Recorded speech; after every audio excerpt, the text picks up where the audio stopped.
tem relatos dele passando na Dutra, na rodovia Presidente Dutra, luminoso como um farol, andando assim, no meio da escuridão, e ele iluminava o caminho todo. Tem vários relatos disso. O dom da bilocação, que são coisas extraordinárias. E a nossa mãe experimentou uma graça e a gente começou a botar um crédito maior depois disso. Minha mãe não reclama de dor nenhuma e um dia caiu no chão de dor lá por conta de uma pedra no rim. Aí, acho que foi você, não foi? Foi. Ela pegou as pílulas de Frei Galvão. Ela tomou as pílulas, na última que ela tomou, expeliu a pedra sem sentir absolutamente nada. Sim. A gente falou, olha só, né? Às vezes é a fé que tá faltando no nosso coração, sim, né? Aqui em São Paulo nós temos Frei Galvão, nós temos a Madre Paulina, que é uma, sim, santa. Nós temos 2 santos aqui, não é, na verdade? 2 santos aqui no centro de São Paulo. Frei Galvão e Madre Paulina, todos 2 canonizados. Mas não se fala muito. Não. Eu fui... A Irmã Dulce, né? Hã? A Irmã Dulce. Santa Dulce lá na Bahia. Na Bahia. Né? Nós temos... Eu visitei esses 2 túmulos. E nas vezes que eu estive lá, a igreja estava vazia. Né? A igreja estava vazia. Então, está faltando uma valorização maior. Né? Para Frei Galvão, eu estive lá em Guaratinguetá, lá tem uma mesa, quase a metade dessa daqui, onde ele subiu para fazer uma pregação. E quando ele desceu da mesa, a marca dos pés ficaram em cima da mesa. Né? E ela foi guardada como relíquia. Nós temos também o dom da clarividência, do homem que estava levando galinhas para Frei Galvão, e uma galinha se soltou, né, escapuliu, foi parar no mato, ele correu atrás. Quando pegou, ele vem cá, seu frango do diabo. E aí botou novamente no meio dos outros e levou para Frei Galvão.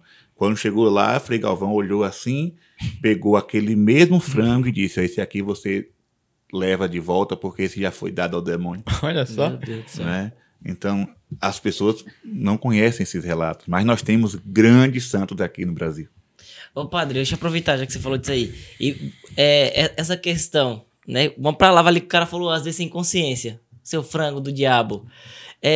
De fato, existe uma consagração e um objeto, alguma coisa pode ser destinado assim? Jesus fala que nós seremos julgados por cada palavra que sai de nossa boca. Certo. Né? Talvez seja por isso que o silêncio de Nossa Senhora e o silêncio de São José na Bíblia é tão sagrado. Uau. Maria fala pouquíssimo e São José não fala nada. Né? E muitos santos místicos vão dizer que Deus só se encontra no silêncio. O tagarela dificilmente terá uma experiência mística com Deus. E aí, quando a gente olha para tantas realidades de pessoas que falaram coisas sem pensar, numa brincadeira, e aquilo acabou se transformando numa realidade. Eu conheço pessoas que viveram isso na pele, de falar algo, muitas vezes de forma impensada, ou de forma de brincar assim, e aquilo se tornou realidade. Eu já vivi coisa do tipo, não vou entrar aqui em detalhes, mas já vivi coisa do tipo. Então eu sempre tenho esse cuidado, né? Cuidado com as palavras, cuidado com o que se fala. No Ceará nós tivemos um acontecimento que foi registrado pelo padre Azarias Sobreira no seu livro. E ele conta que uma criança, uma menina, a mãe e o pai estavam se programando para batizá-la. A mãe escolheu a madrinha, o pai escolheu o padrinho. Só que o padrinho não tinha uma vida reta. Não era um homem de vida católica. E aí a mãe disse assim, vamos escolher outro padrinho. Esse homem não dá para batizar nossa filha. E o pai, não sei se por brincadeira ou não, respondeu assim, não, deixa ele mesmo. Dá uma parte para Deus e a outra para o demônio.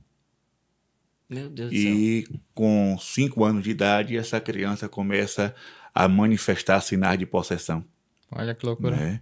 E a família toda entrou numa crise e a criança só foi libertada depois de uma oração feita pelo padre Cícero à distância. Né? E aí ela conseguiu ser libertada. Mas uma palavra dita pelo pai, né, recaiu sobre a filha como uma maldição. Então, às vezes eu digo para as pessoas, principalmente você que é pai e mãe, tem filho, nada de falar palavras malditas para o seu filho. Você não vai dar em nada. Você é isso e aquilo. Você é um burro. Ou então vá para o inferno. São coisas que a gente fala muitas vezes na hora da raiva. Sim. e não sabe a carga que está, né, despejando sobre o outro através da língua. Santa Faustina, ela, toda vez que ela comungava, ela dizia: Senhor, purifica a minha língua. Toda vez que ela recebia a comunhão, ela pedia essa graça: Senhor, purifica a minha língua. Nós deveríamos também ter esse cuidado, não é? É uma coisa que às vezes perguntam pra nós, né? A gente tá na evangelização, chega e tipo pergunta. Fala assim: Everton, parece que às vezes o erro que a gente faz pesa mais que o bem que nós fizemos, né? Então, por exemplo... Porque é mais evidente, né? Porque parece, uma vez que você fala sem querer, vá pro inferno, ou que igual o exemplo que o senhor deu, né? Dá pro demônio e dá pra Deus.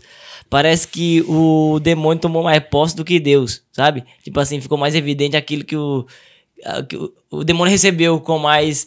Por exemplo, quando alguém tá, sei lá, um caso de possessão, não é um exorcismo que você faz, tem toda uma série de coisas que vai acontecendo e parece que a possessão entrou com menos esforço do que pra sair, sabe? Sim. Dá mais luta, né? Dá mais luta pra sair do que pra entrar. Mas a questão é muito, muito simples e ao mesmo tempo delicada. Deus, ele só age em nossa vida com a nossa permissão, né? A gente vai olhar no livro do Apocalipse e Deus diz assim: eis que estou à porta e bato. Se abrir, eu entrarei e cearei contigo. Ou seja, primeiro temos que dar permissão a Deus para ele agir na nossa vida. Nós temos que pedir, temos que implorar: vem Espírito Santo, age em minha vida, Senhor. Mas o demônio, ele não espera permissão, ele espera uma brecha. Ele não tem essa educação, não, né? Não tem. Ele não tem nenhuma virtude, quanto mais a educação, né? Então, assim, uma brecha para ele é o suficiente. Um rito, uma palavra, um pecado, qualquer coisa, ele já encontra aquilo como brecha para começar a agir, né? Por isso Jesus fala: orai e vigiai, para não cair em tentação.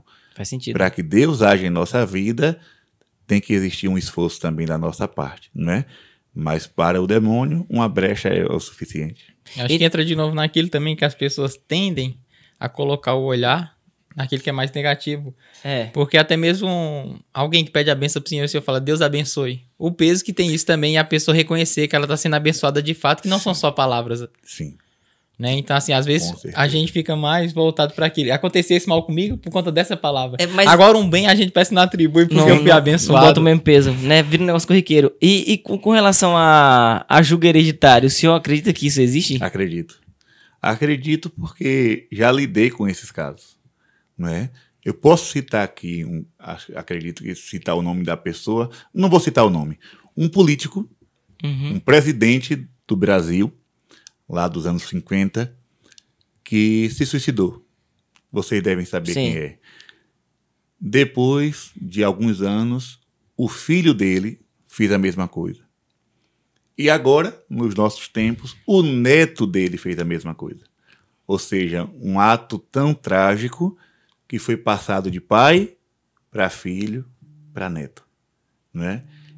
Eu conheço casos também, não precisa citar nomes, de famílias que lá no passado viveram a experiência de adultério. E hoje todos os membros daquela família vivem a mesma experiência, tanto as mulheres como os homens. Se casam e tem uma pessoa fora do casamento, né?